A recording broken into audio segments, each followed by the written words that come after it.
Naibalita ko nga sa inyo na bagamat man halos 59 games nang magkakasama sa lineup ng San Antonio Spurs ang kanilang mga players, hindi pa rin naman nga nila nasusolusyonan ang kanilang problema patungkol sa hindi pagpasa ng kanilang mga kakampi kay Victor Wembanyama kahit parati itong libre sa ilalim ng basket. Kaya mismong mga fans nang nagsabi na kailangan nga po itong aksyonan ng kanilang front office upang sa ganon hindi ito maulit pa. At sa kabutihang palad, mukhang hindi na rin naman nga po bibiguin ng Spurs ang kanilang mga fans gayong base nga sa pinakahuling inilabas na balita. Plano nga po ng kanilang team na kumuha ngayon ng bagong veteran point guard sa darating na off-season. At isa nga po sa nangungunang option nila ay ang pagkuha sa superstar guard ng Atlanta Hawks na si Trae Young, since pinapayuhan na rin naman nga ito ng mga analyst at mga dating NBA players kagaya ni Marcus Cousins na kailangan na nga po nitong lumipat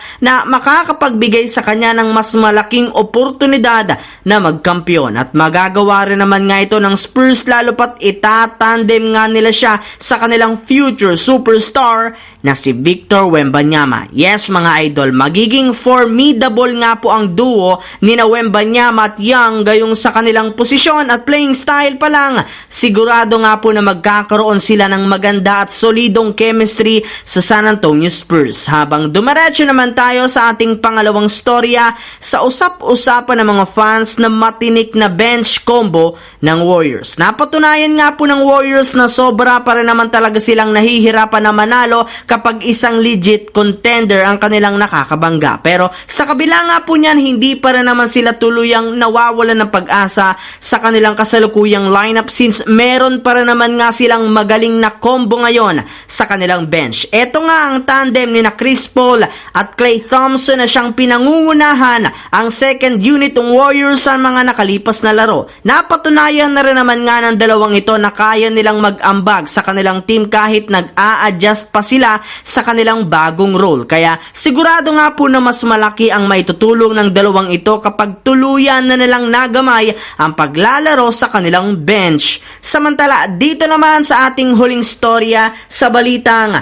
ganito nga po pinalakas ni Cam Reddish ang depensa ng Lakers at ang naibalitang record na first time lamang magagawa sa NBA ni LeBron James. Kahit man sobrang nahirapan ng Lakers na maipanalo ang kanilang huling game, naipakita rin naman nga po nila dito ang kayang-kaya talaga nilang manalo at makipagsabayan sa ibang malalakas na kupunan basta't maayos lamang ang kanilang play at enerhiya ng mga players. Bali, unti-unti na rin naman nga pong isa sa ayos ng Lakers ang kanilang depensa matapos ang pagbabalik ni Cam Reddish sa kanilang lineup gayong meron na nga silang magagamit na mas mapagkakatiwala ang defender sa best player ng kanilang nakakatapat.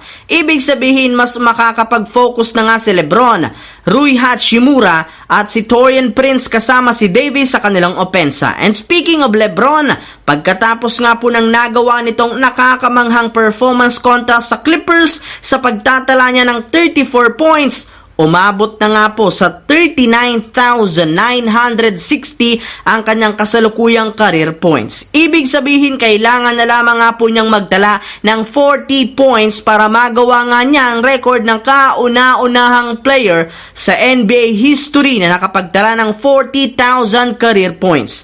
Yes mga idol, first time lamang itong mangyayari sa NBA history at si LeBron ang una at posibleng huling player na makagawa nito sa loob ng liga. So yun lamang mga idol ang ating bagong video ngayon. Once again, this is your J-Zone TV. Huwag kalimutang mag-like at syempre mag-subscribe. Pindutin ang notification bell sa akin channel para lagi kayo maging updated sa mga videos na pinapalabas ko. Isang malaking shout out sa lahat mga idol. Thanks for watching. Hopefully, nag-enjoy kayo ngayon.